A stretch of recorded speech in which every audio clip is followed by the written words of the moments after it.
The knock on the door was so hard it rattled the thin walls of Madison Clark's tiny Hoboken apartment. She froze, still holding the grocery bag against her chest, the cold of a Starbucks iced latte pressing into her arm. It was supposed to be an ordinary Tuesday evening, the kind where she heated leftover pasta and tried to convince herself her marriage wasn't crumbling. But the moment she opened the door, everything ordinary was gone. Standing in the doorway were her mother-in-law, Beatrice Monroe, wrapped in a cashmere coat that probably cost more than Madison's monthly rent, and Harrison, her husband, looking anywhere but at her. Between them was a thick manila folder. Beatrice didn't wait for permission. She stepped inside as if the place offended her. "Let's get this over with," she said, dropping the folder onto Madison's kitchen table with a sharp thud. "Sign these papers." Madison blinked. "Papers? What papers?" "Divorce papers," Harrison muttered, his jaw tight. "It's time. Time." As if her life, her heart, their vows could be scheduled between his afternoon workout and dinner plans. Madison set the grocery bag down, hands trembling. What are you talking about? Why now?" Beatrice answered for him. "Because my son finally realized he married beneath him. You've held him back long enough. And we're not giving you a single cent. You don't deserve it." "I don't." The words sliced into her. Beneath him. Held him back. Madison had worked 2 jobs during their early years, paying bills while Harrison figured out his career. She sacrificed sleep, comfort, and pride, but none of that mattered now. Harrison shoved his hands into his pockets, avoiding her eyes. "We've been done for a long time, Mads. This is cleaner." Clean. There was nothing clean about having your heart thrown onto the table beside a stack of legal documents. Madison tried to steady her breath. "Harrison, please look at me. Tell me this isn't real." But Beatrice stepped between them, icy and triumphant. "He doesn't need to look at you. He's moved on. Sign the papers, Madison. Tonight." Madison's throat tightened. "Moved. On? Oh, don't play stupid," Beatrice scoffed. "Harrison is engaged. The wedding is already being planned. My son deserves a woman who adds value." Madison stumbled backward as though struck. Engaged, while still married to her. While she waited every night for him to come home. Her voice cracked. "You're replacing me?" "No, dear," Beatrice smiled. "We're upgrading." Madison felt the room tilt. Her vision blurred. The world she had defended, endured, and believed in was collapsing, and the people destroying it didn't even flinch. She reached for the table to steady herself, fingertips brushing the cold metal spiral of the divorce packet. Then suddenly there was another knock at the door. Slow, firm, intentional. Beatrice rolled her eyes. "Who on earth?" Madison turned, and the door swung open to reveal a man she never expected. A man whose presence made Beatrice instantly pale. Noah Whitford. And when he said her name, everything in the room shifted. Madison stood frozen in the middle of her living room, her breath trapped somewhere between her lungs and her heart. She hadn't seen Noah Whitford in almost 8 years, not since the final semester of college, when life had pushed them in different directions. He looked older now, steadier, sharper, his tailored charcoal coat dusted with a few raindrops that shimmered in the light of her apartment. His presence filled the room instantly, quiet but commanding in a way that made Beatrice falter. "Madison," he said gently, stepping inside, "you weren't answering your phone." Her phone. She'd turned it to silent hours ago, exhausted from calls she didn't have the strength to return. But right now her silence was the least of her problems. Beatrice stiffened, clutching the lapels of her coat. "I'm sorry, who exactly are you?" Noah ignored her completely, his eyes softening as he studied Madison's face. "Are you okay? You look pale."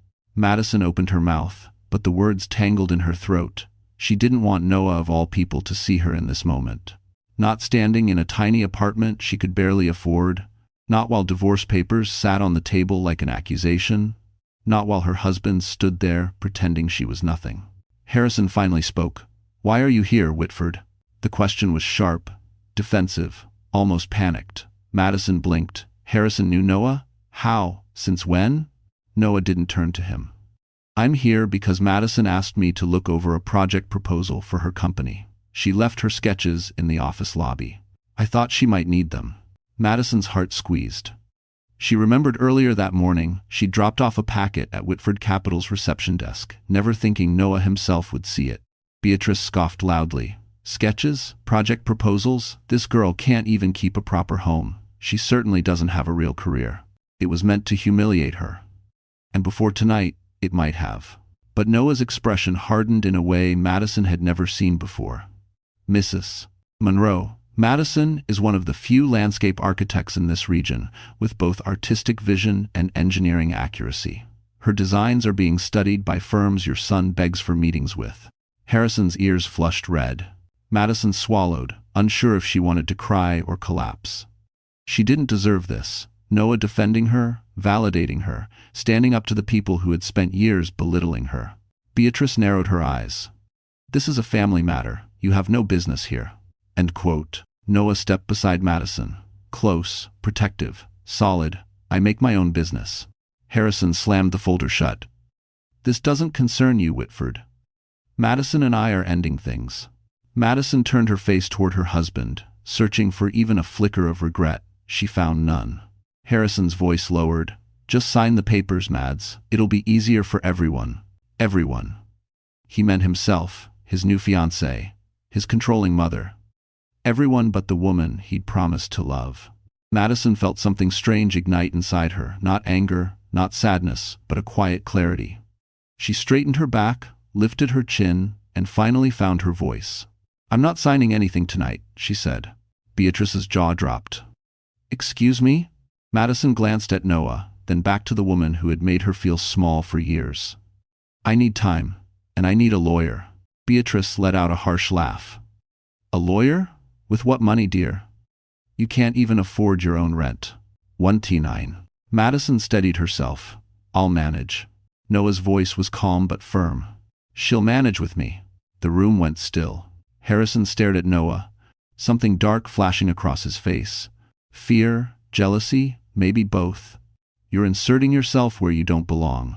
Noah placed a hand on the table, close to Madison's, not touching but near enough to send a message. I belong wherever she needs protection. Beatrice sputtered with rage, gathering her coat. We will return tomorrow morning, and she will sign. Madison's pulse hammered, but she didn't step back. Beatrice moved toward the door, but before she exited, she looked at Madison with venom. This stubbornness will ruin you. Noah spoke before Madison could. Or it might ruin the people counting on her silence. Beatrice froze. Madison's breath hitched. Because the way Noah said it sounded like he knew something none of them expected. The moment the door slammed behind Beatrice and Harrison, the apartment fell into a heavy, uncomfortable silence. Madison's shoulders sagged, the weight of the past 30 minutes pulling her down like stones tied to her ribs. She pressed a palm to her forehead, trying to gather her breath, trying to stop her hands from shaking. The cheap overhead light flickered once, casting a tired glow over the cramped living room, peeling paint, mismatched furniture, and a stack of unopened bills on the counter. This place wasn't home. It was survival. Noah watched her with quiet concern before stepping closer.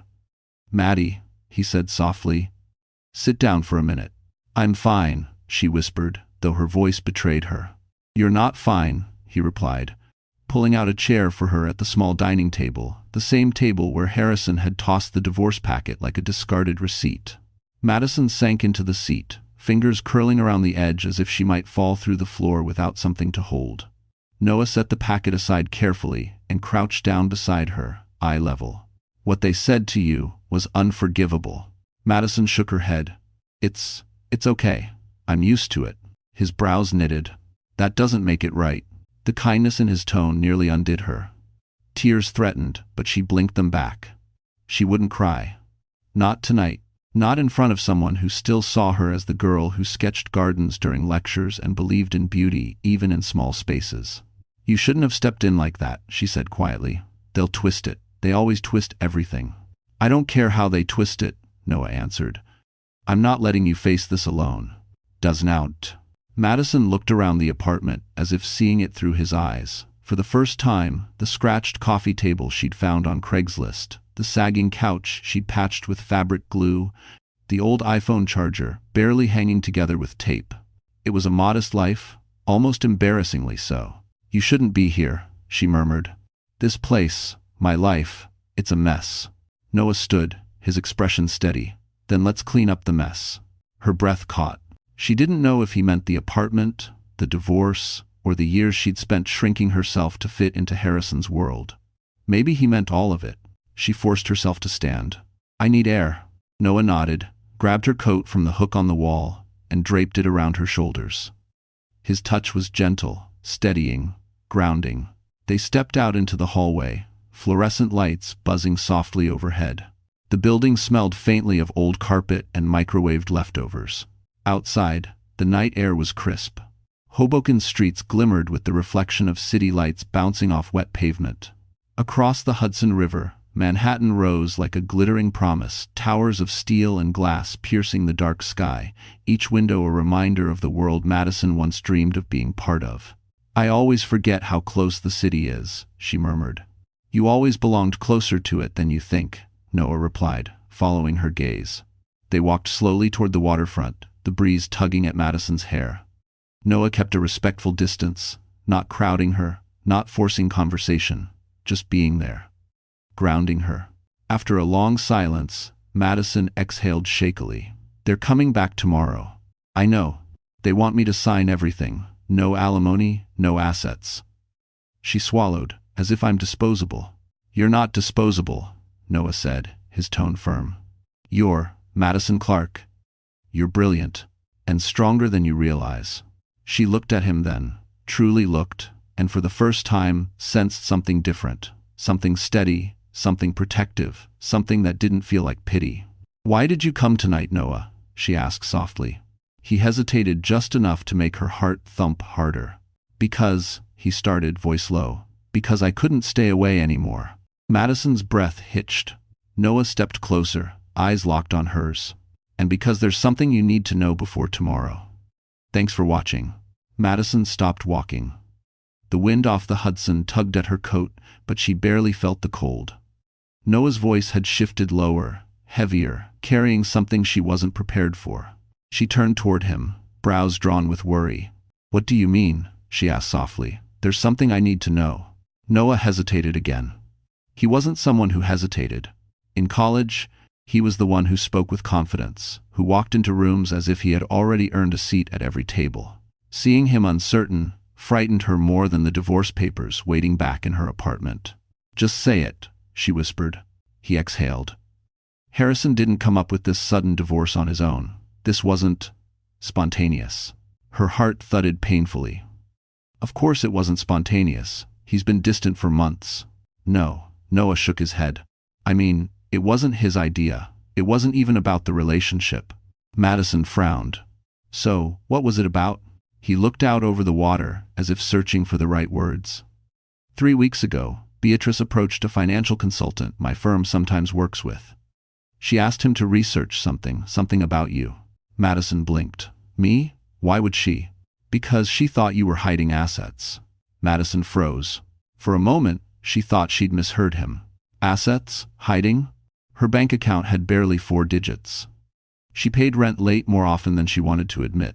If anyone in this marriage was hiding money, it was the man who came home wearing new watches every month.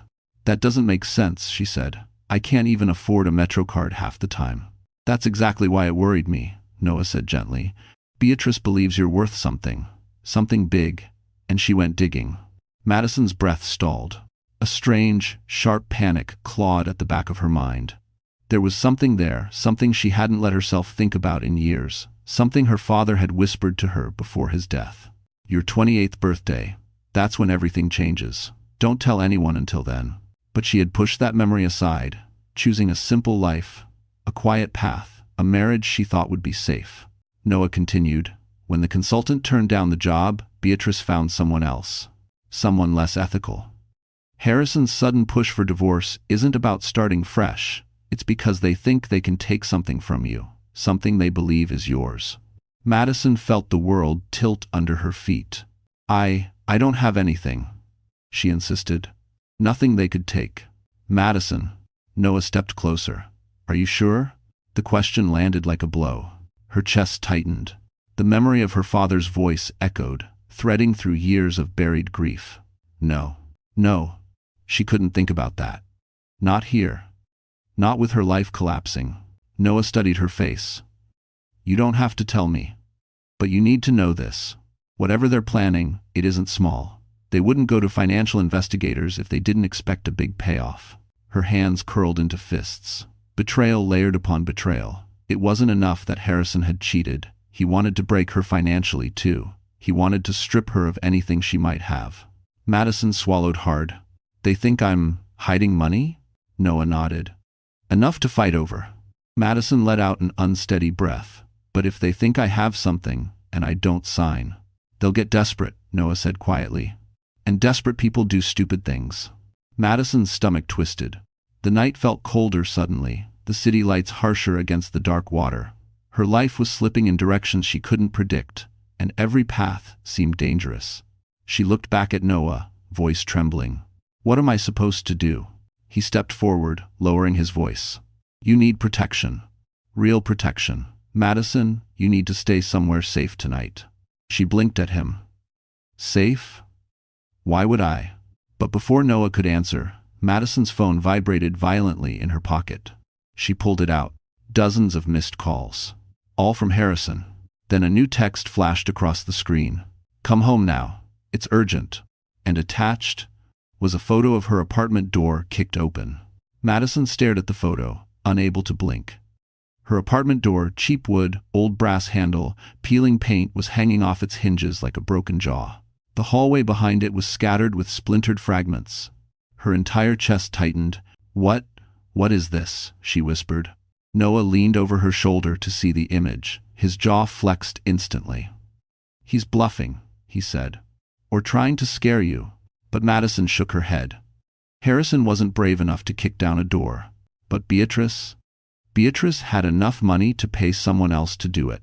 Madison's phone buzzed again. Harrison, come now, before things get worse. She felt sick. Noah, I need to go back. What if? No. His voice was firm, final. If someone actually broke into your place, you're not walking into that alone. But my things can be replaced. You can't. He stepped closer, eyes steady. We go together. Or we call the police first. Madison hesitated. Calling the police felt dramatic, extreme, almost embarrassing, but so did showing up alone after a break-in. She nodded. Let's just go see. Noah didn't wait.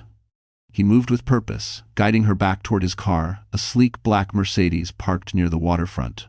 He opened the passenger door for her, but she froze again before getting in, her mind spinning. What if this is my fault? She whispered. What if something I don't even know about is getting people hurt? Noah held her gaze. Madison, whatever is happening, it's not your fault. And you're not dealing with it alone. Not anymore. The words steadied her enough to move. The drive from the waterfront to her apartment felt longer than usual.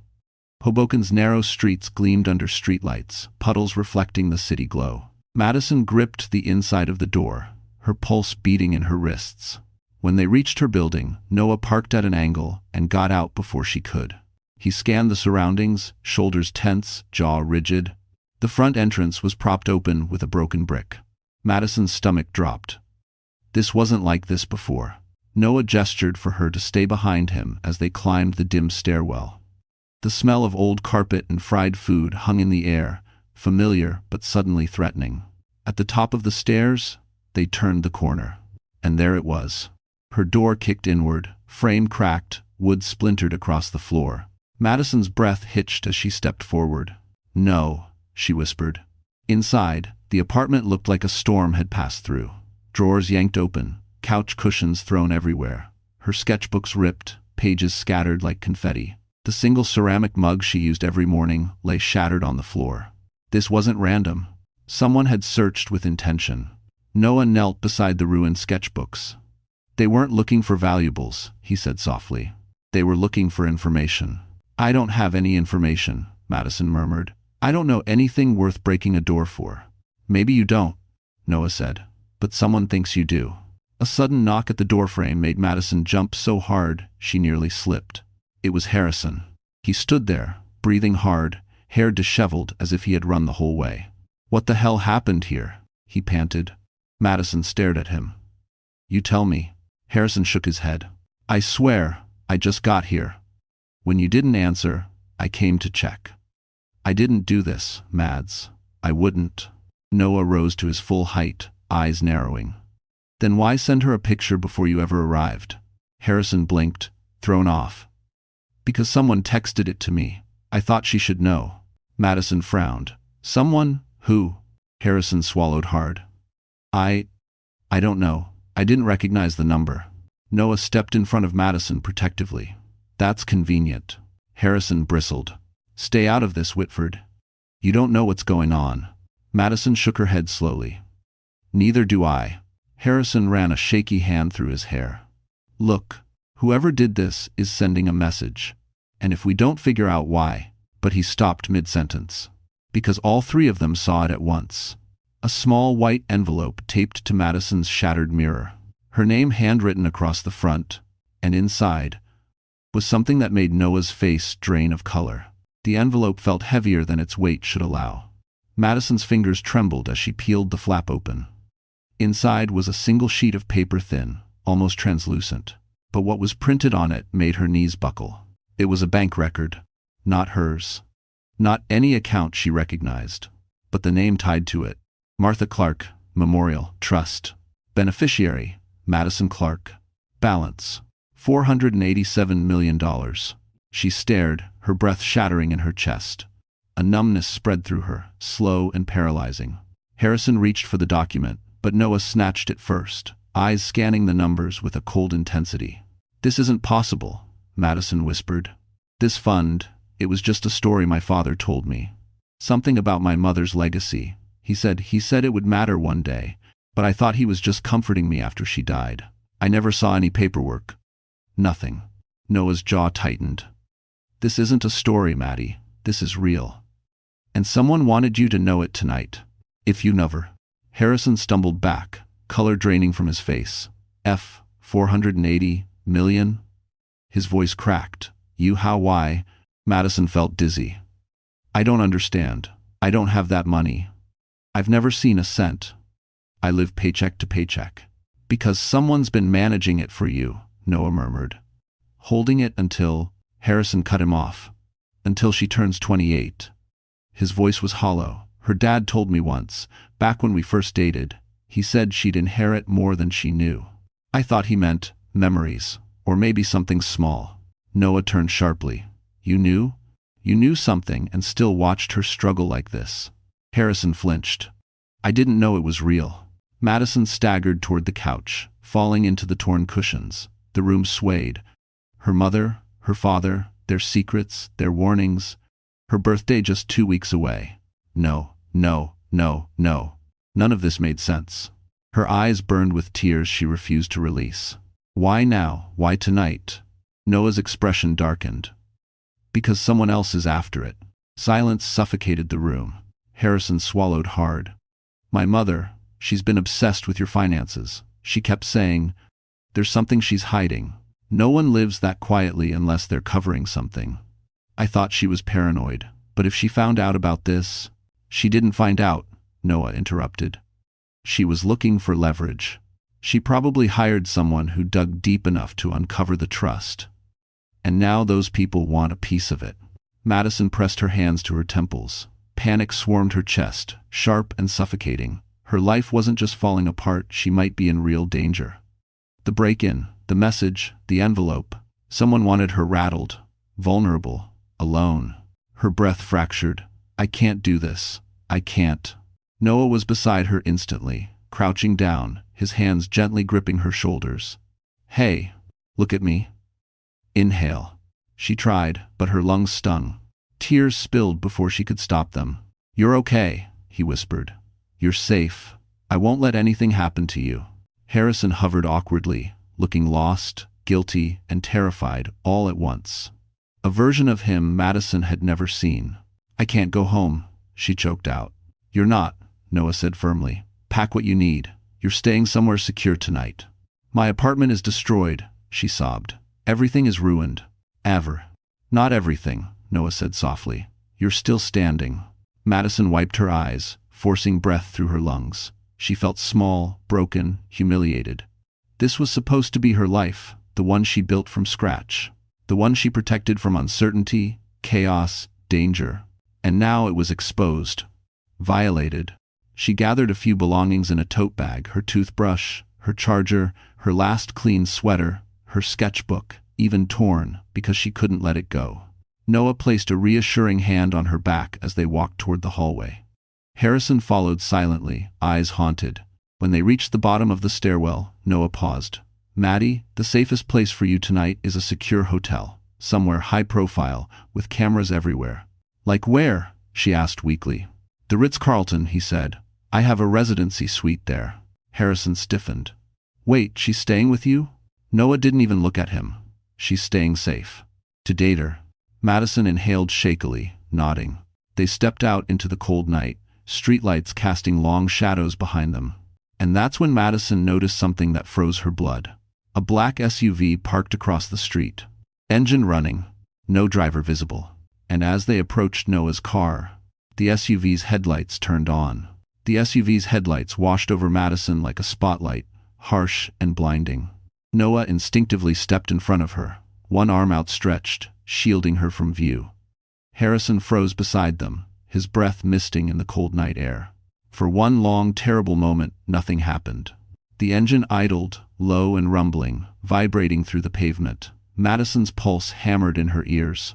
Every instinct in her body screamed to run, but her legs felt chained to the sidewalk. Noah leaned closer to her. "Get in my car," he whispered, slowly. "Don't look at them." "If you want churros." Madison nodded, her knees trembling. She clutched her tote bag tighter and edged toward the passenger door of Noah's Mercedes. But before she reached it, the SUV crept forward, rolling toward them like a silent threat. Harrison stepped forward suddenly, raising both hands. "Hey, enough of this. Who are you? What do you want?" The SUV stopped again. Madison's breath hitched. Then, the back window rolled down 2 inches, just enough for a gloved hand to slide a small black envelope out onto the street. It landed with a soft tap near Harrison's shoes. The SUV peeled away without warning, tires screeching as it disappeared around the corner. The echo of its engine lingered in the street like a warning. "What the hell?" Harrison muttered, staring at the envelope. "No," Noah snapped. "Don't touch it." But Harrison already had. He bent down, picking it up between his fingers. "It's just paper. Relax." He flipped it open. Inside was a single photo. One look at it made the blood drain from his face. "What is it?" Madison whispered. Harrison didn't answer. His mouth opened, closed, then opened again like he was struggling for air. Noah snatched the photo from his hand. It was Madison. Not now, not recently. A photo from years ago, one she didn't even know existed. She looked younger, sitting on a bench outside Columbia University, reading a letter. Her father's handwriting was visible on the page. The picture was zoomed in close, too close, as if someone had been watching her from across the quad. Beneath the photo was a printed message. "You have what we want. You always have." Madison's stomach twisted violently. No, that's impossible. That picture, how did they even?" Harrison stared at her, shocked. "Mads, this is from before we even met. Thanks for watching." "I know," she whispered, voice cracking. "I don't remember anyone taking it." Noah inhaled sharply. "This means they've been watching you longer than we thought. This didn't start with Beatrice. Someone else is involved." The cold wind ripped through Madison's jacket, chilling her to the bone. "I'm scared, Noah." "I know," he said, eyes locked on hers. "But listen to me, Maddie. This time, the danger isn't subtle. We're moving now." Harrison's voice trembled. "We should call the police." "Possible 7. Noah shook his head. "And tell them what? That someone anonymously dropped a photo from a decade ago? They won't do anything until a crime is committed." Madison hugged her arms around herself. "Is breaking into my apartment not a crime?" "It is," Noah said. "But you didn't see who did it. And they'll claim you could have kicked your own door in." The truth stung. Harrison's voice cracked with something like guilt. I shouldn't have pushed the divorce like this. I didn't know any of this was happening." Madison didn't answer. She wasn't ready to look at him. Noah guided her toward the car again. "We're leaving. Right now, before anyone else shows up." She slid into the passenger seat, breathing hard. Noah rounded the front of the car and got in beside her. Harrison opened his mouth as if to ask where she was going, but Noah locked the doors with a soft click before he could speak. The Mercedes pulled away from the curb, smooth and fast. Madison watched the buildings blur past, her grip tight on the door handle. Her life, her quiet, simple, predictable life, was gone, replaced by something dark, dangerous, and tangled with secrets she didn't understand. Noah drove with one hand, the other occasionally brushing the console, as if ready to react at any second. His eyes flicked to the rearview mirror. "Maddie," he said softly, "I need you to prepare yourself." "For what?" she whispered.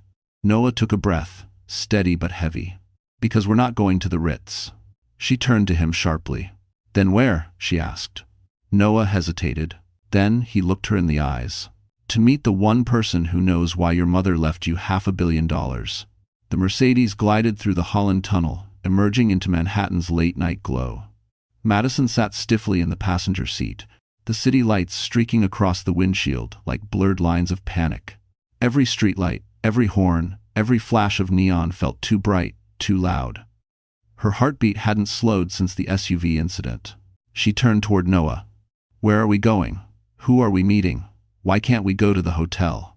Noah didn't answer immediately. His focus stayed on the road, jaw clenched, hands steady. Madison knew that look. It was the same one he wore in college when he had just solved a complex case study, determined, calculated, already 10 steps ahead. Finally, he said, "We're going somewhere safer than a hotel, somewhere no one's watching." Madison swallowed. "And who's the person you said knows about my mother?" "Someone your father trusted," Noah replied. "Someone you should have met years ago, but circumstances didn't allow it." "That's not an answer." "I know." His vague confidence unnerved her. Everything in her life felt out of her control, and now even the direction of the car wasn't hers to decide. She pressed her palms to her thighs, grounding herself in the soft leather seat. Minutes later, they turned up a quiet street off Park Avenue, a stark contrast to the chaos of Midtown. The buildings here were tall and elegant, carved from old limestone, with glowing windows and discreet entrances. Noah slowed the car and pulled into a covered driveway guarded by black-suited doormen. Madison blinked. "Where is this?" "The Park Regent Residences," Noah replied. "Private units. Largest security budget in Manhattan. You have a place here?" He parked the car, shifted into neutral, and finally met her eyes. "No, Maddie, not me." Before she could ask again, the doorman approached and opened her door with a slight bow. "Miss Clark," he said respectfully, "welcome. We've been expecting you." Her stomach flipped. "Expecting me?" Noah stepped out and came around to her side. "Let's go inside. We shouldn't talk out here." "Port." The doorman led them into a private elevator, gold-trimmed, polished, silent. As the doors closed, a soft chime sounded, and they ascended smoothly. Madison's pulse quickened with every floor they passed. "Noah," she whispered, "I need to know what's happening." "You will," he said. "Just don't panic when you see who's waiting." She clutched her tote bag tighter, her breath unsteady. The elevator chimed again, and the doors slid open onto a sprawling penthouse suite. Marble floors, floor-to-ceiling windows overlooking the glittering skyline, modern art lining the walls. Everything looked curated, expensive, intentional. But the true shock stood at the far end of the room. An older man with silver hair and sharp features, impeccably dressed in a midnight blue suit. Hands clasped behind his back. Eyes piercing yet strangely gentle. He turned as they entered. "Madison," he said, his voice deep and controlled. "You look just like your mother." Madison froze. Her mouth went dry. I'm sorry. Do I know you?" "You wouldn't," he replied. He stepped forward with a quiet grace. "But I knew her. Very well." Madison's head spun. "Who are you?" The man stopped a few feet away. His gaze softened not pity, but familiarity, grief, and something else she couldn't place. "My name is Conrad Hale," he said. "I was your parents' attorney, and their executor." He paused. "I've waited 20 years for this day." Madison's breath stuttered. "Why? Why wait so long?" Conrad motioned toward the seating area. "Because your inheritance wasn't just money, it was a responsibility. One your mother didn't want falling into the wrong hands."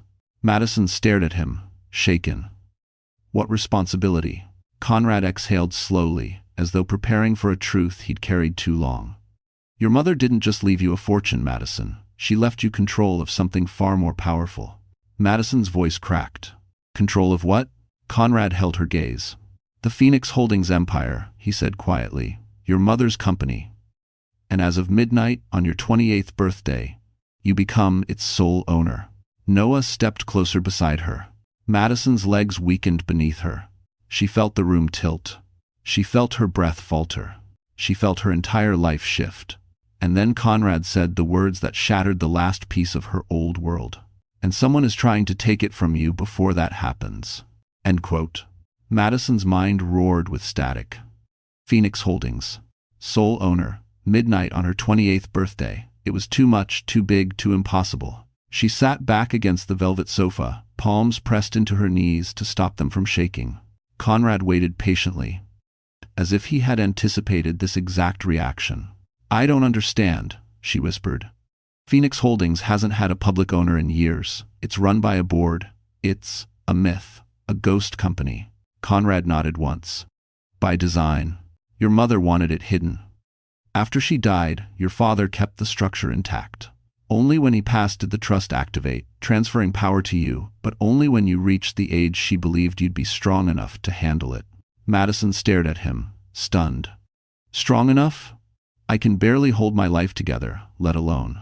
"You think that," Conrad interrupted gently, "because you've been surviving, not living. But your mother built Phoenix for you. Not for the board. Not for distant cousins. Not for vultures like the Monroes." His eyes hardened. "And certainly not for whoever is watching you." Noah stepped forward. "Conrad, the break-in tonight wasn't random. Someone's moving early." "I know," Conrad replied. "The trust lawyers intercepted an unusual inquiry 2 days ago, someone trying to access the sealed clauses in Madison's file. They failed, but the attempt was bold." Madison swallowed. "Who would do that? And how do they even know about me?" Conrad hesitated. "We have a list of potential suspects. But tonight?" He paused, looking at Noah. "Tonight is about getting her somewhere safe. And then tomorrow, we go public." Madison blinked. "Public? About what?" "That you're the heir," Conrad said. "That you exist. That Phoenix is yours." Her stomach dropped. "No. Absolutely not. I don't want to be public. I don't want any of this." Conrad's expression softened with sympathy. "I understand, but exposure is protection. Right now they think you're isolated, vulnerable, someone they can intimidate." "I am isolated," she whispered. Noah crouched in front of her. "Not anymore." Madison's chest tightened. She looked away, unsure how to absorb the warmth in his voice. Conrad continued, "Tomorrow night is the Winter Benefactors Gala at the Plaza. Every major financial player will be there. The media, the board of Phoenix. You walk in as the heir, and you remove the shadows they're hiding in." Madison stared at him.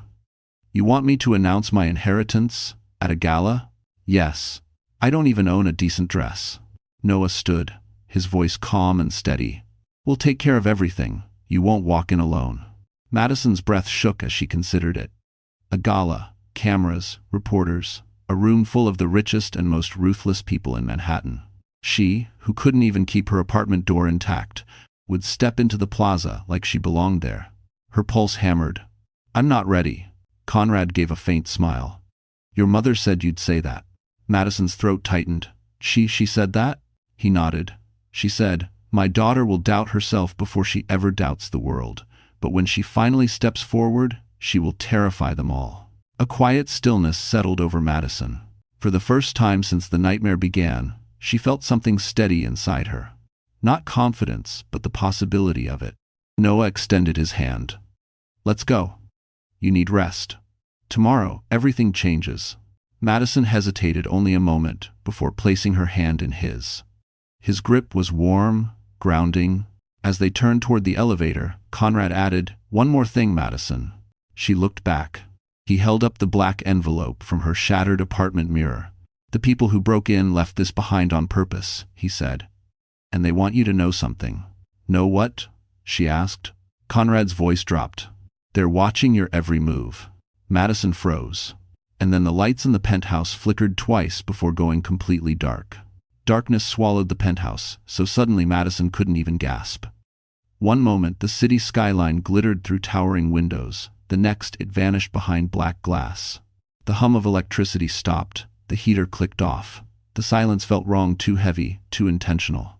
Madison's hands flew out in panic. "Noah?" "I'm here," he replied instantly, reaching for her arm. He pulled her closer, steady and protective. "Stay still." A faint glow appeared, Noah's phone flashlight cutting a thin line through the room. The beam flickered over Conrad's face, stern but composed. "This building is on triple redundancy power," Conrad said. "It doesn't go dark, not even during citywide outages." Then how Madison began. "They cut it manually," Conrad finished. "Someone breached the system." Madison's breath turned cold. "They found me here?" Noah moved in front of her. "They won't get past the front lobby. This place is fortified." A sharp, echoing click rang down the hallway. Madison stiffened. "What was that?" Conrad lifted a hand.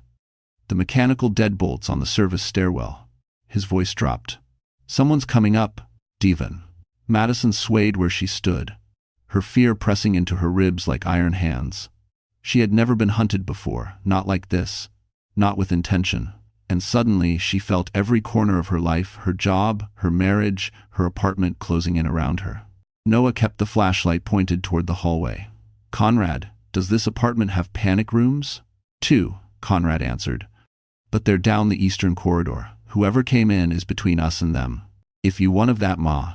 A low curse slipped from Noah's mouth. Madison clutched her tote bag, her fingers wrapping around the torn sketchbook inside, as if it could anchor her to something real. "What do they want?"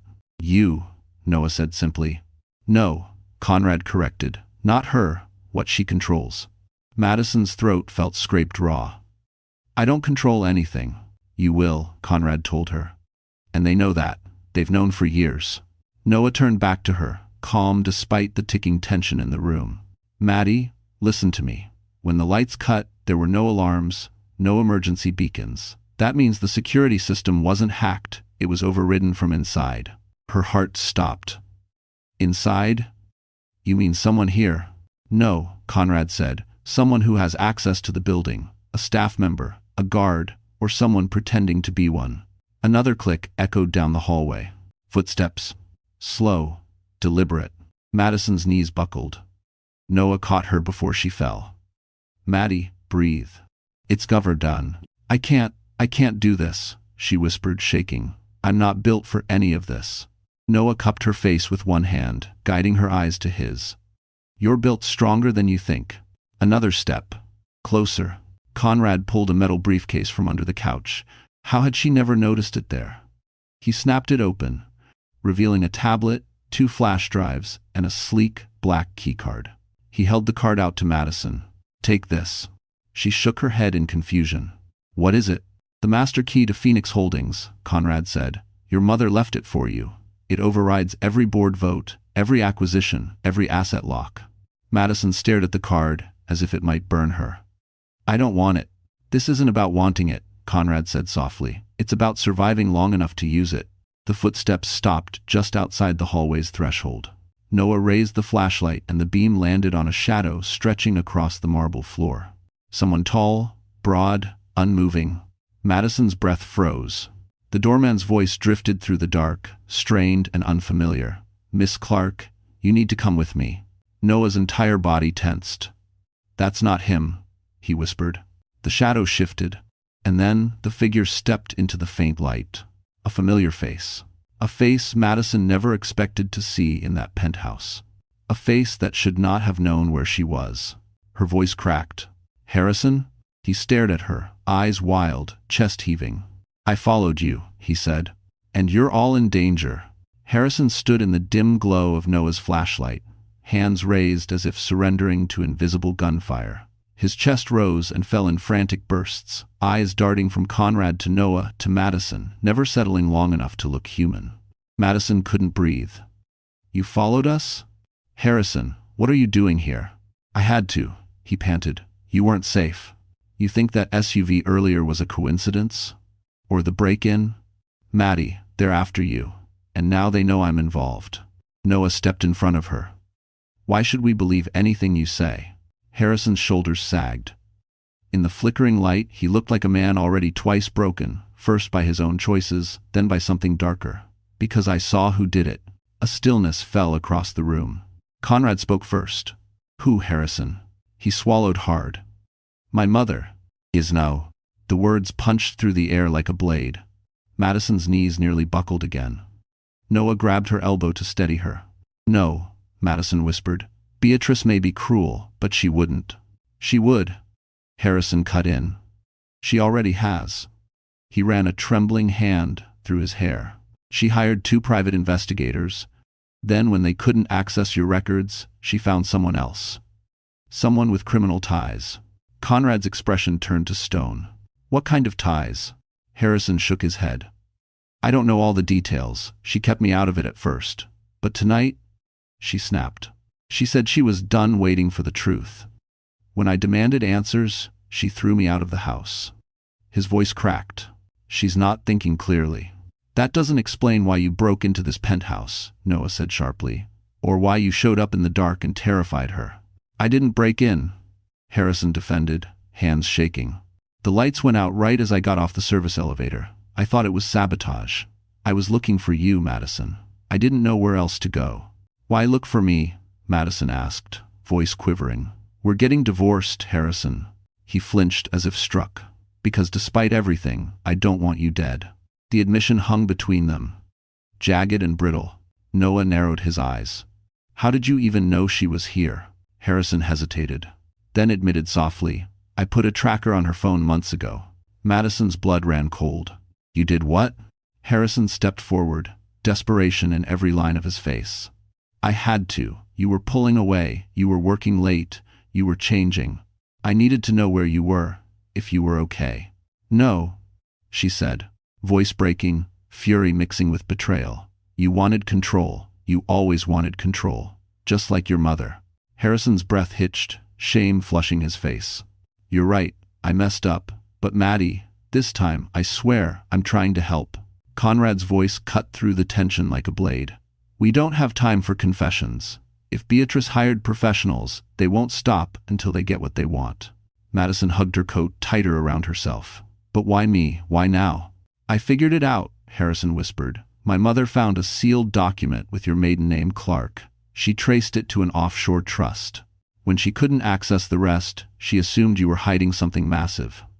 His eyes filled with dread. She wanted proof before your birthday. Before whatever was supposed to unlock. Noah drew in a sharp breath. The timing fits. Madison's heart pounded painfully. So she thinks if she pressures me enough before midnight, she can force you to sign control away, Conrad finished. Or claim it was never yours. Madison felt a chill creep down her spine. She wasn't dealing with a jealous mother-in-law anymore. She was dealing with someone willing to break laws, destroy property, maybe worse. A distant noise echoed from the hallway, metal against metal. Everyone went still. Harrison's eyes widened. That's the service elevator. Noah's grip tightened around the flashlight. We're not alone. Another sound closer this time. A heavy step on polished marble. Madison's breath shook violently. Who is that? Conrad looked toward the dark corridor, face paling. That, he whispered, is not building staff. The corridor light flickered. A shadow stretched across the floor. And then, a distorted voice echoed through the dark. Miss Clark, we've finally found you. The distorted voice slithered through the dark hallway like a cold gust of wind. Madison's pulse spiked so violently she felt it in her throat. Noah shifted his stance, placing himself squarely between her and the shadow approaching from the corridor. Harrison backed toward the wall, panic flooding his features. Conrad moved with measured caution, stepping slightly ahead, as if calculating every possible outcome. Stay behind me, Noah whispered, low and steady, though she could hear the tension beneath it. Madison clutched the master keycard Conrad had given her. The thin piece of metal felt impossibly heavy in her hand, like the weight of every mistake, every secret, every truth she never asked for. Another footstep echoed slow, deliberate. Miss Clark, the voice repeated, deeper now. We don't want to hurt you. We only need what's rightfully owed. Madison's breath caught. What does that mean? What do you want from me? A figure emerged into the thin beam of Noah's flashlight, a tall man dressed head to toe in black tactical gear, masked, gloved, moving with the precision of someone trained. Not a random thug. Not Beatrice. Someone hired. Someone dangerous. Noah stepped forward. You're trespassing on federal property. Leave now. The masked man tilted his head, amused. Federal? Mr. Whitford?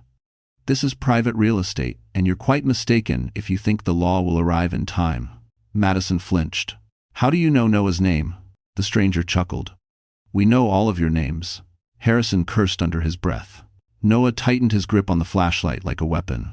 You're not getting anywhere near her. Oh, I'm not here for her, the masked man said. I'm here for the key. Madison's stomach twisted. Her fingers instinctively closed around the card in her pocket. Conrad stepped forward. You're not touching her. Or anything that belongs to Phoenix. Ah. The man smiled behind the mask. She could hear it. So, you must be Conrad Hale, the loyal executor. Conrad's eyes narrowed. And you're the reason my staff did not check in tonight. The man spread his gloved hands mockingly. Your staff were redirected.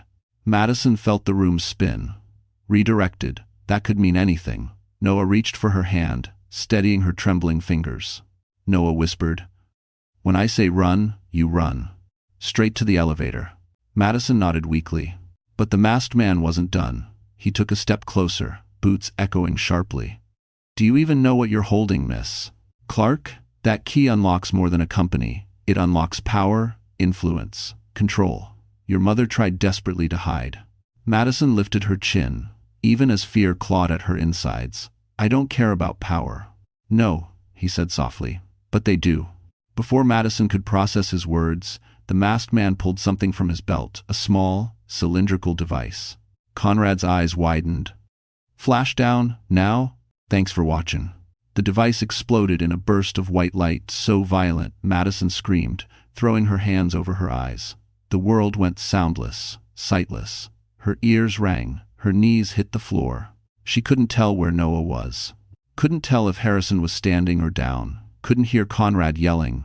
Her senses warped colors, shadows, after-images spiraled wildly. Hands grabbed her from behind, hard, yanking.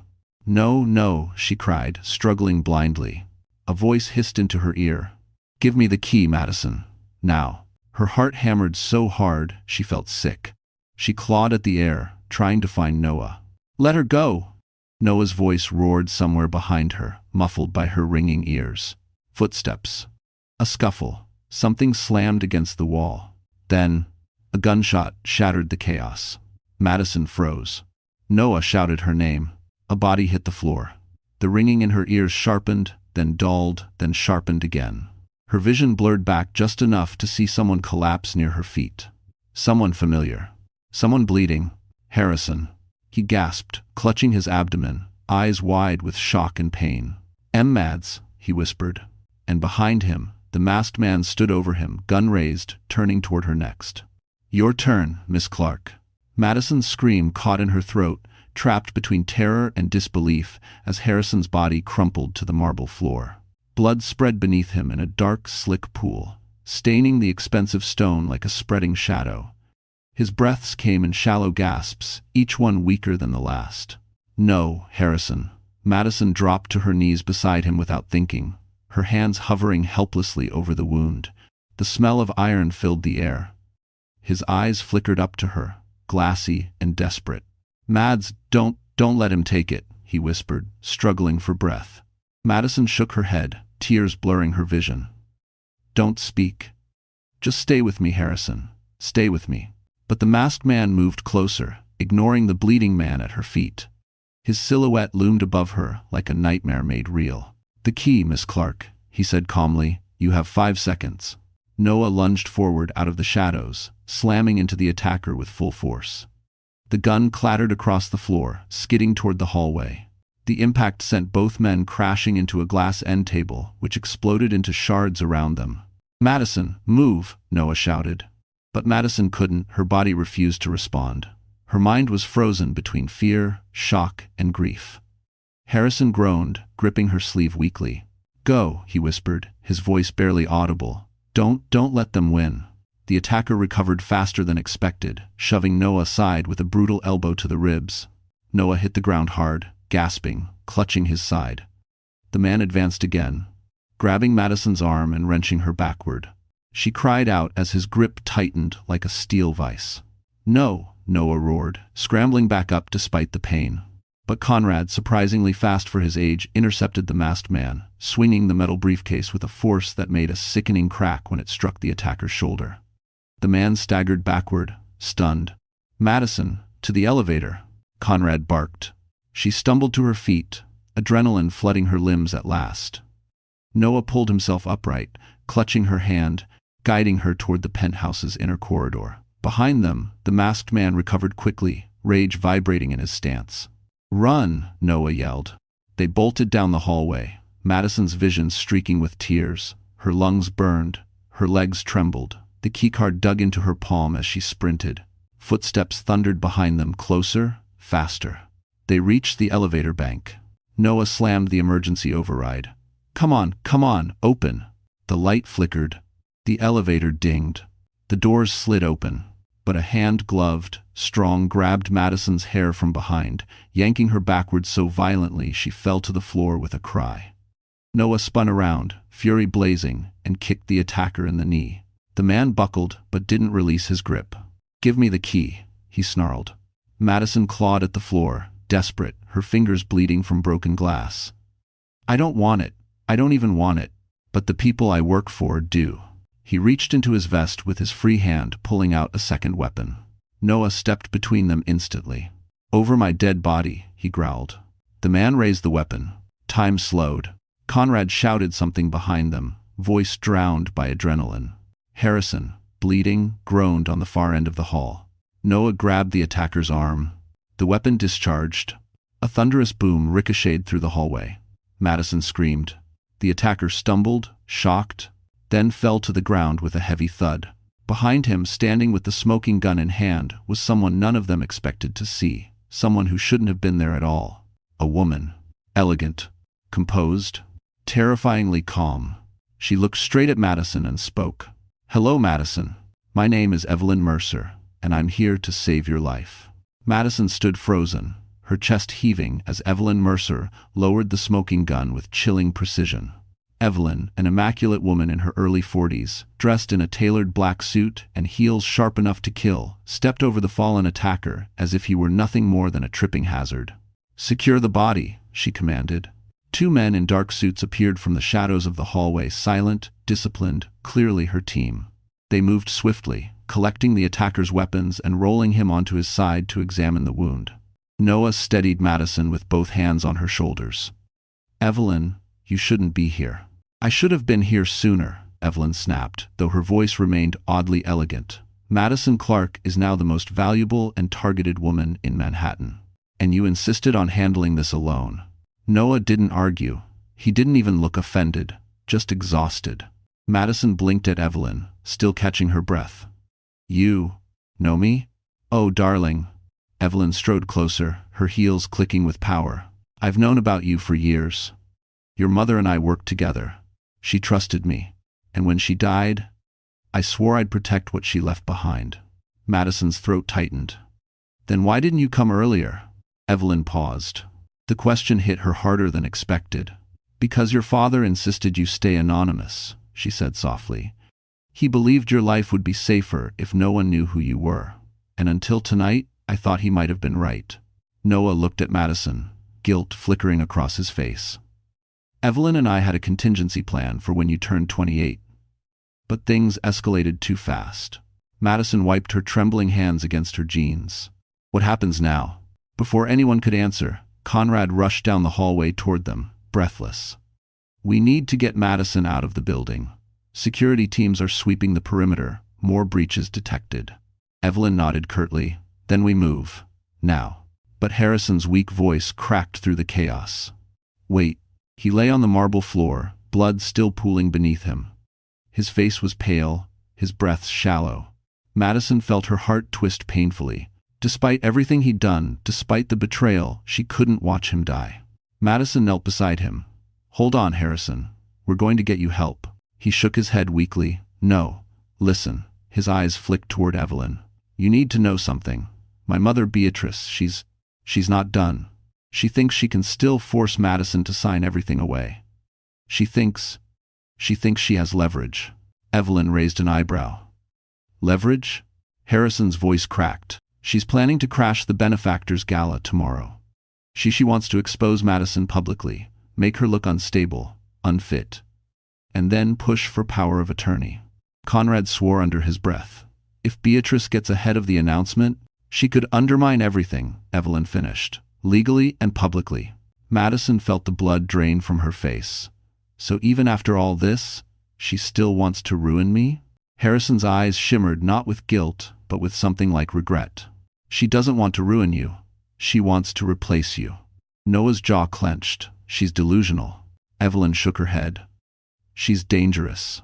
Madison looked between them, Noah bruised and panting, Conrad shaken, Harrison fading, Evelyn commanding the room like a war general. And in the center of it all, her life lay shattered, yet somehow more valuable than she'd ever known. She swallowed hard. If Beatrice wants a public war, then that's what she'll get. I thank you for. Evelyn smiled a slow, sharp smile that didn't reach her eyes. Good, because tomorrow we take her down. Conrad's phone buzzed violently. He glanced at it, then stiffened. What? Noah asked. Conrad turned the screen toward them. A news alert. Breaking. Beatrice Monroe spotted entering Phoenix Holdings' Midtown office at 114A. Madison's breath stopped cold. Evelyn's eyes narrowed to slits. That building should be sealed, she hissed. But the real blow came a second later, when the alert refreshed. New update. Sources claim Monroe family to make major announcement about heir controversy at dawn. Madison's heartbeat thundered in her ears. She's going public, Noah whispered. Yes, Evelyn said darkly. And she plans to do it before you. The hours after the attack blurred into a haze of sirens, whispered instructions, and hurried movements. Madison barely remembered how she got from the penthouse corridor to the sleek black SUV Evelyn's team escorted her into. She barely remembered the quiet fury in Noah's voice as he spoke to security. She barely remembered the paramedics rushing Harrison away. But she remembered one thing with painful clarity. Beatrice was going public at dawn. By the time Evelyn's convoy reached the safe house, a glass and stone retreat tucked behind a private estate in Westchester, Madison felt hollow. Her thoughts were loud and silent at the same time. She stepped through the doorway and sank onto the closest couch as if her bones were made of paper. Noah crouched beside her. Maddie, you need to breathe. She tried.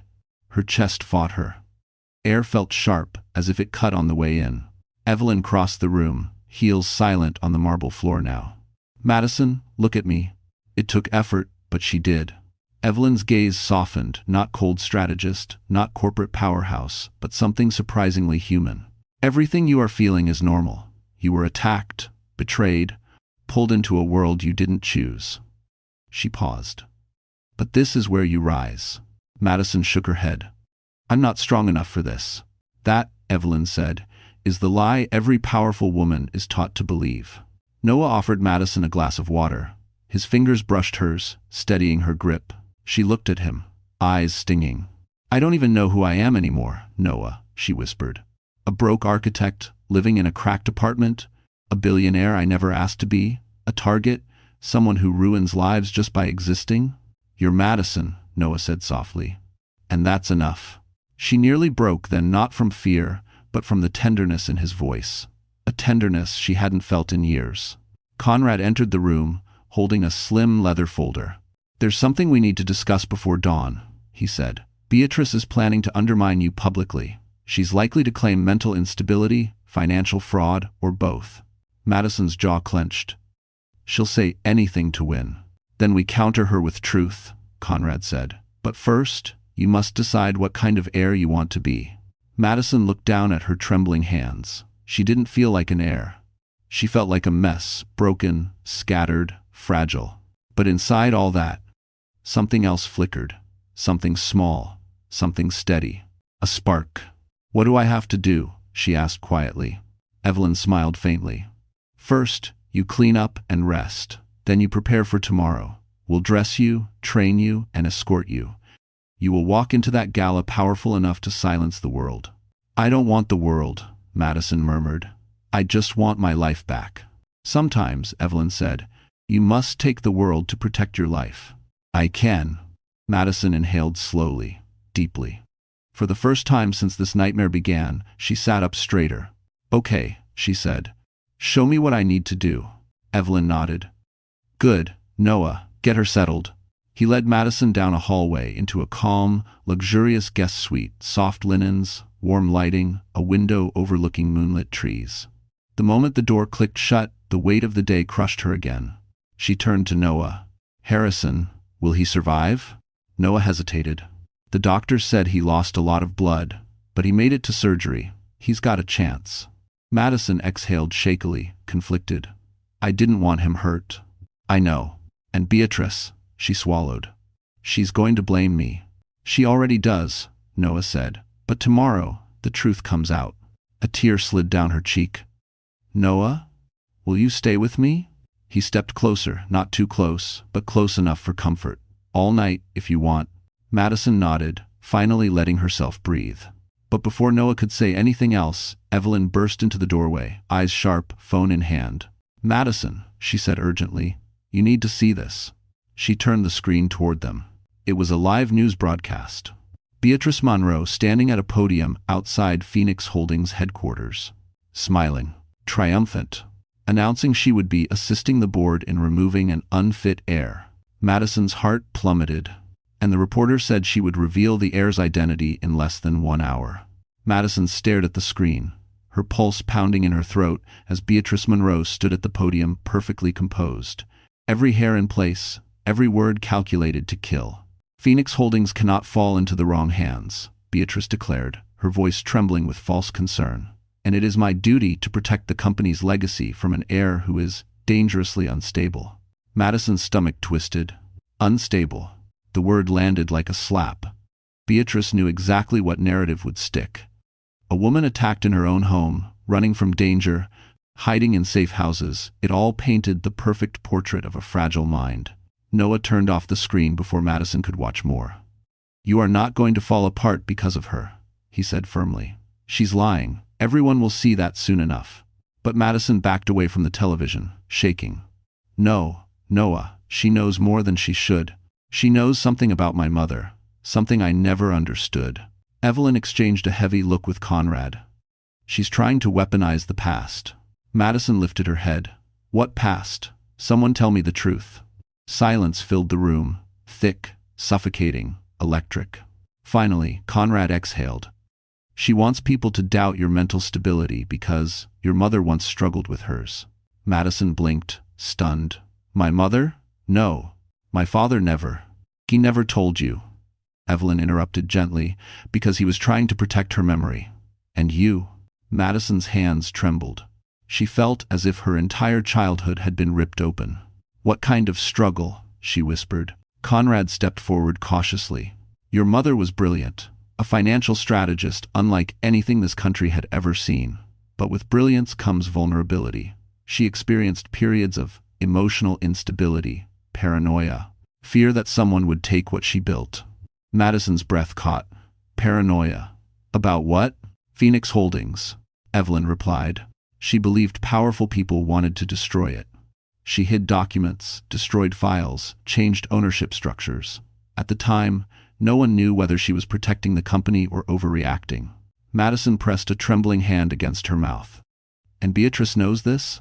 She knew your mother, Conrad said quietly. They were acquaintances in the financial circuit. And Beatrice intends to use your mother's history to claim you're following the same path. Madison's voice cracked. I'm not unstable.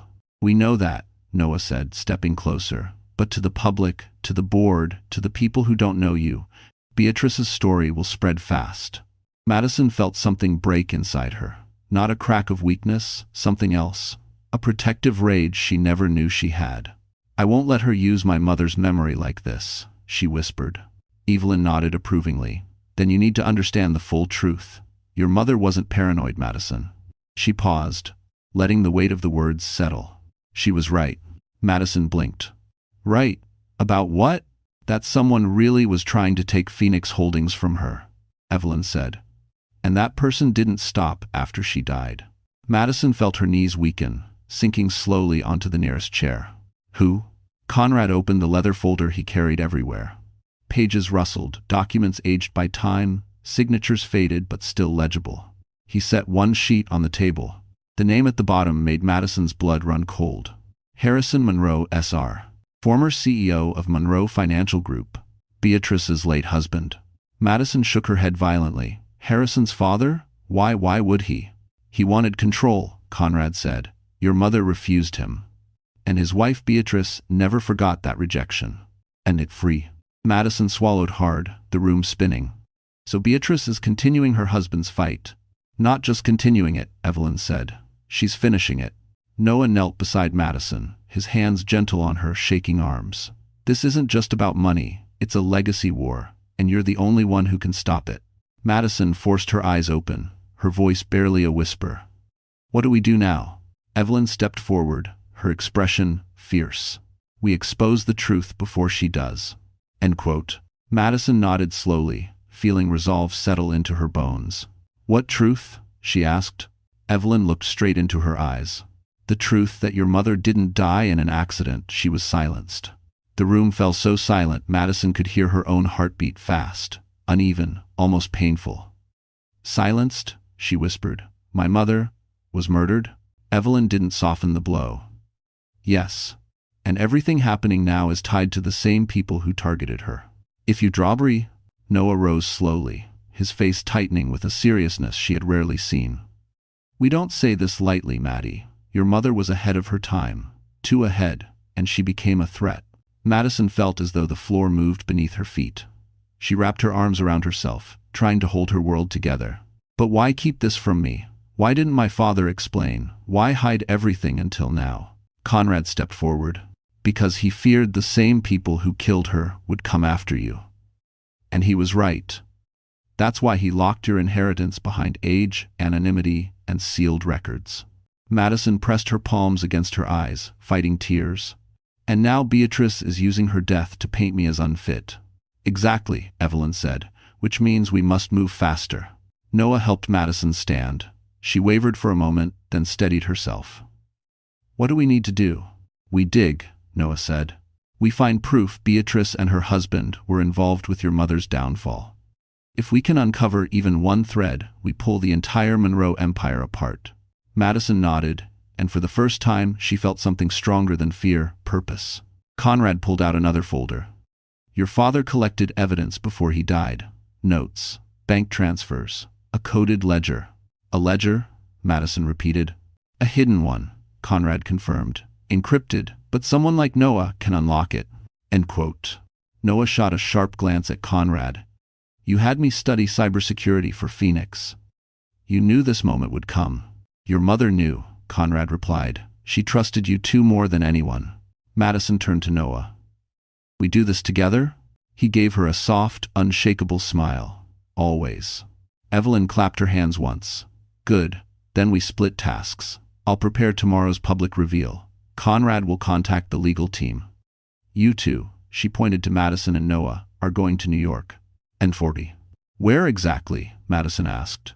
Conrad answered, to the South Street storage vaults. Your father kept a safe there. The ledger should be inside. Madison's stomach tightened. And what if Beatrice knows about it too? Evelyn smirked darkly. That's why you're leaving now, while she's too busy lying on live television. Minutes later, Madison and Noah were racing down the estate driveway in Noah's Mercedes, the engine purring under the starless sky, the road blurred beneath them. Madison stared out the window, city lights flickering across her reflection. I never thought my life would become this, she said quietly. Neither did I, Noah replied. But I always knew you were meant for something bigger. She smiled sadly. Bigger wasn't supposed to be dangerous. He reached over and took her hand, a small gesture, warm and steady. If it helps, I'm terrified too. She looked at him, surprised. You don't look terrified. I am, he admitted, because I can't lose you. Her breath caught. The car slowed as they approached the Manhattan Bridge. The skyline glowed ahead, towering steel, glass, and secrets waiting to be unearthed. They arrived at the South Street storage vaults just after midnight. The air was cold, the street almost empty. Noah guided her into the underground facility, rows of metal doors, harsh fluorescent lights, the sterile smell of concrete. Noah entered a code Conrad had given him. The steel door slid open. Inside, the safe sat tucked beneath a tarp. Dust coated its edges. Madison knelt, brushing her fingers over the metal. This was my father's. Noah crouched beside her. Let's open it. He typed another code. A soft click. The door slowly creaked open, revealing a neatly stacked set of folders, several USB drives, and a single photograph on top. Madison lifted it with trembling hands. The blood drained from her face. It was a picture of her mother, standing beside Beatrice Monroe, and on the back, in her mother's handwriting, "She will betray us." Madison gasped, and before Noah could speak, a shadow moved behind them. Someone had followed them into the vault. Madison spun around so fast her vision blurred. Noah yanked her instinctively behind him, raising the metal flashlight like a weapon. The shadow at the entrance stretched long across the concrete floor, slow, steady, confident. Then the figure stepped into the light. A woman, Beatrice Monroe, perfectly groomed, perfectly composed, perfectly poisonous. She smiled, the kind of smile that had once charmed half of Manhattan's upper crust. "Well," she said lightly, "isn't this nostalgic? Just like old times." Madison's heart pounded. "You followed us?" Beatrice glanced around the vault, her heels clicking softly as she walked deeper inside. "Followed? My dear girl, you left a trail even a child could find. When my sources alerted me that a certain storage unit was being accessed after 20 years, it didn't take much for me to guess why." Noah stepped forward, muscles tense. "You shouldn't be here." "Oh, please," Beatrice scoffed. "I built half the relationships this city functions on. I can be anywhere I choose." Madison bristled. "You don't belong in anything tied to my mother." "Your mother?" Beatrice let out a low, humorless laugh. "Your mother trusted the wrong people. She created enemies and thought she could outsmart everyone, including me." Madison froze. "So you admit it, you were part of what happened to her." Beatrice raised a brow. "Did I ever lay a hand on her? No. But did I warn my husband that she was becoming unstable? Certainly. Did I advise the board that she was making reckless decisions? Naturally." Madison's breath shook. "You destroyed her." "I prevented her from destroying an empire," Beatrice snapped back. "I protected what your mother was too weak to control. And now, tragically, her little heiress has resurfaced to ruin everything again." Noah clenched his fists. "You're not going to win this." "Oh, but I already have," Beatrice said smoothly. She pointed to the photograph still in Madison's hand. "That picture you're holding, if taken out of context, it supports my narrative perfectly. Your mother was paranoid. Her mind deteriorated. And now you, the child of that chaos, are unraveling the same way." Madison's eyes burned. "That's a lie." "No," Beatrice corrected. "It's strategy." She reached into her coat pocket. Noah immediately moved in front of Madison again. "Don't." But Beatrice withdrew only a sleek black envelope, similar to the threatening ones Madison had received earlier. "This," Beatrice said, "contains financial statements, coded emails, and legal precedents, proving that Phoenix Holdings is unfit to be inherited without proper guardianship." She smirked. "And I will be presenting it to the board at sunrise." Madison shook her head. "You forged evidence." "I curated truth," Beatrice said. "Truth the world will believe." Noah stepped closer, voice low. "You won't make it to that meeting." "Oh, Noah," Beatrice purred. "You are brilliant, but painfully naive. You think I came here alone?" Madison felt the temperature in the vault drop. Noah turned his head slightly. "Maddie, don't move." Because behind Beatrice, deeper in the shadows of the vault, two men shifted, large, silent, armed. Madison's heart thundered. "You hired more people?" Beatrice shrugged. "I learned my lesson after last night's failure. This time, I made sure no one interferes." Noah reached subtly for his phone, but Beatrice's gaze darted to his hand. "Don't even try calling Evelyn or the police. This vault has no signal, and no cameras." Madison's breathing turned shallow. They were trapped. Underground, with no backup. Beatrice stepped toward her, eyes cold as ice. "Give me the ledger, give me the key, and I might spare your life." Madison looked at Noah, scared, angry, shaking. Noah whispered, "Don't give her anything." Beatrice smiled. "That wasn't a request." "It wasn't." The two armed men stepped forward, and then a deafening bang echoed through the vault as the metal door slammed shut from the outside. Beatrice froze. Noah froze. Madison froze. Someone else was here.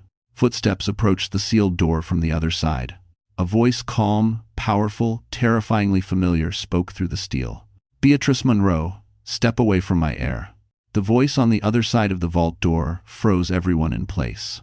Even the two armed men stepped back instinctively, their postures faltering. Beatrice's eyes widened just slightly, but it was the first time Madison had ever seen true fear crack through her polished exterior. The metal door hissed, then slowly unsealed. A figure stepped inside, flanked by two armored security officers. Evelyn Mercer. And this time, she did not look like the elegant executive they'd met earlier. She looked like a general entering a war she expected to win.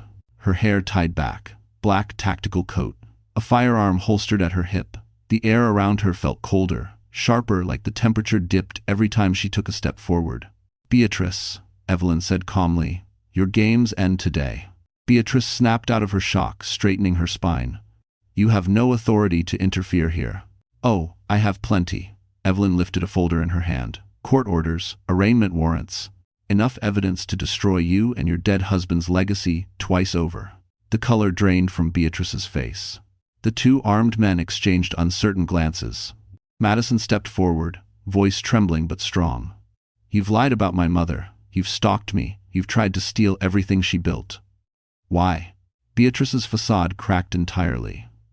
"Because your mother didn't deserve Phoenix. She inherited what my husband worked for, what we built, and then she threw us out like garbage." "I was a..." Madison shook her head. "Phoenix Holdings was my mother's creation." "Because she tricked us," Beatrice screamed. "She took advantage of our trust. And now you plan to sit on the throne she stole? I won't allow it." Evelyn laughed once, cold, sharp. "You won't allow it? Beatrice, you're finished." Your hired mercenary confessed. Harrison survived and gave a statement. And every board member has already been briefed.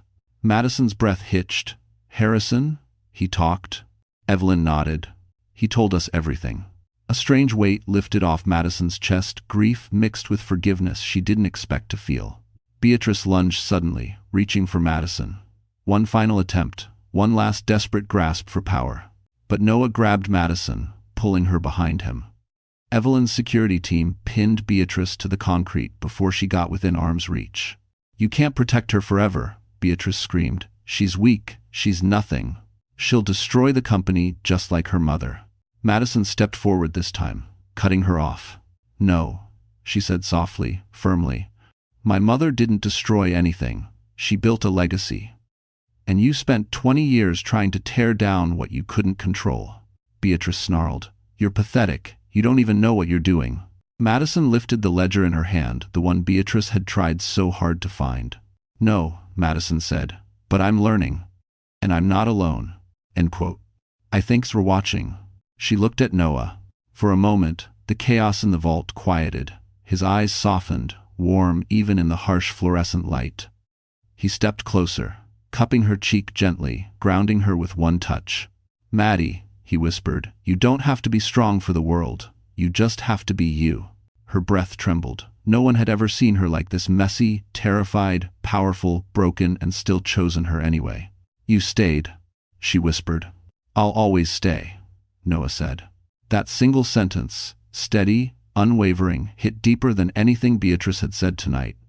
It poured into the cracks of Madison's fear, filling spaces she didn't know were empty. Before she could respond, Evelyn's voice cut through.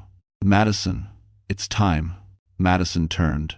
"To finally reveal who you are," Evelyn said. "The car is ready. The gala board, the press, the investors, they're all waiting." Madison inhaled slowly. This was it. The moment her life split in two, the woman she had been and the woman she would become. She placed her hand in Noah's. Together, they walked toward the vault door. But just before crossing the threshold, an alarm blared through the facility. Red lights flashed. Conrad's voice yelled from the hallway.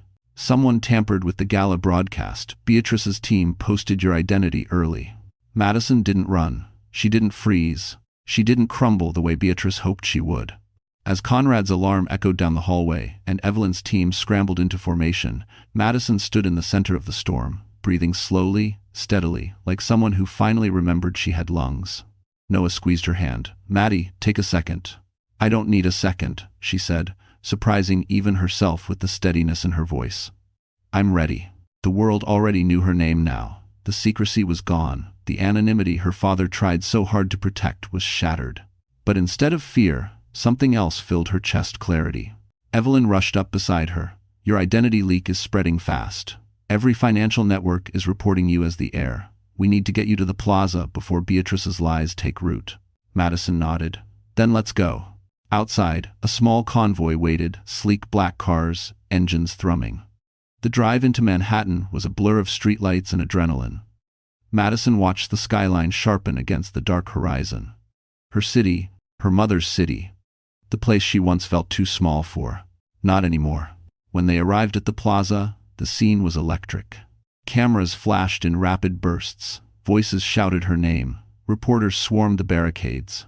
Madison stepped out of the car in a tailored black gown. Evelyn had arranged in the car an elegant, sharp silhouette that made her look like the heir she had been born to be but never allowed to become. Her hair was swept back. Her chin was high. Her mother would have been proud. Noah walked beside her, not overshadowing, not leading, simply matching her, step for step, a partner, an anchor. Inside the ballroom, chaos simmered beneath golden chandeliers. Investors whispered in clusters. Board members hovered like vultures waiting to choose a side. Then Beatrice Monroe appeared near the stage, flanked by two attorneys, her expression stretched into a brittle, triumphant smirk as if she still believed she'd won. Madison didn't look away. She walked straight toward the stage. Evelyn stepped to the microphone first. Ladies and gentlemen, thank you for gathering on such short notice. Tonight, the truth arrives. Beatrice's smug smile flickered. Then Evelyn turned to Madison. It's yours. Madison stepped forward. Every whisper in the room went silent as she reached the podium. I didn't ask for any of this, Madison began. I didn't ask to inherit a company or a legacy or my mother's unfinished battles. But I am here, and I will not run. The room held its breath. Many of you have heard lies already, Madison continued. Lies about my mother's mental stability. Lies about my capability. Lies about who deserves to lead Phoenix Holdings. Her eyes found Beatrice. And those lies came from the same family who tried to destroy my mother 20 years ago. The audience erupted in gasps. Beatrice lunged to speak, but Evelyn held up a hand, freezing her in her tracks. Madison lifted the ledger from the vault, placing it on the podium.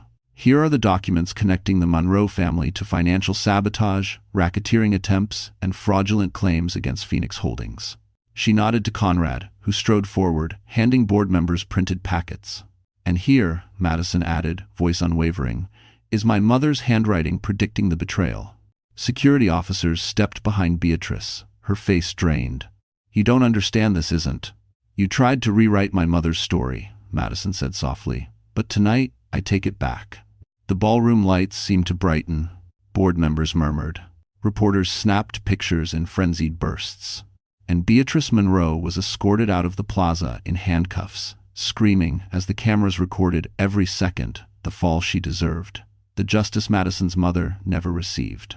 Silence settled once she was gone. A new board member rose. Miss Clark, are you willing to lead Phoenix Holdings? Madison looked at Noah. He didn't nod. He didn't push. He simply held her gaze with warmth, so steady it filled her ribs. You choose, he whispered.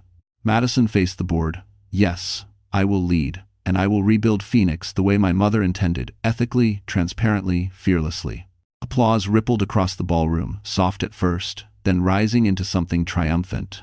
Later, on the balcony overlooking Central Park, Madison leaned into Noah's side, exhausted and teary. You did it, he murmured. No, she whispered. We did it. Noah brushed a tear from her cheek. I meant what I said. I won't leave. She smiled finally, freely. Good, because I think I'm falling in love with you. He laughed softly, forehead touching hers. I've been in love with you for years. And under the lights of Manhattan, Madison Clark finally felt safe. Seen, whole. Her mother's legacy restored. Her name cleared. Her future hers again. And with Noah's arms around her, Madison understood something she'd waited her whole life to feel. That she was no longer surviving. She was living. And just like that, our story comes to an end. But hey, my wonderful friends, you're still here with me. aren't you?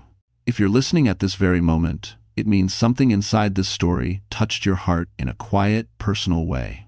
Maybe it reminded you of your own wounds, your own strength, or your own fight to reclaim your worth. Madison's journey teaches us something Marcus Aurelius once wrote. You have power over your mind, not outside events. Realize this, and you will find strength. Life will throw betrayal, loss, and injustice at us, just like it did to her. But the true victory comes the moment we stop letting fear write our story and finally choose ourselves. Remember, you deserve boundaries. You deserve safety. You deserve love that supports, not suffocates. And like Madison, you deserve a future that honors your past, not runs from it. If this story made you feel seen, healed, or simply understood, please like this video, share it with someone who needs it, and subscribe to our channel so we can keep walking through these powerful journeys together. I'm still here with you, and I hope you stay with me too.